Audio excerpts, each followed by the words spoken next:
Hayır, hayır. Bu onların hırkızı.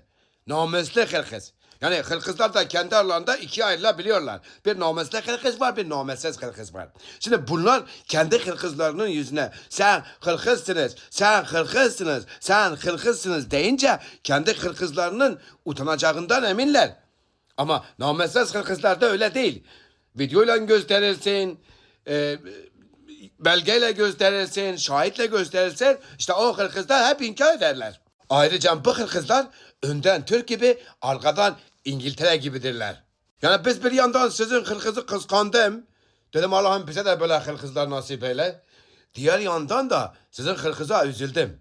Yani bizim hırkız olsaydı o hırkız, yemin ederim şimdi sokaklarda herkes ona alkış çalacaktı.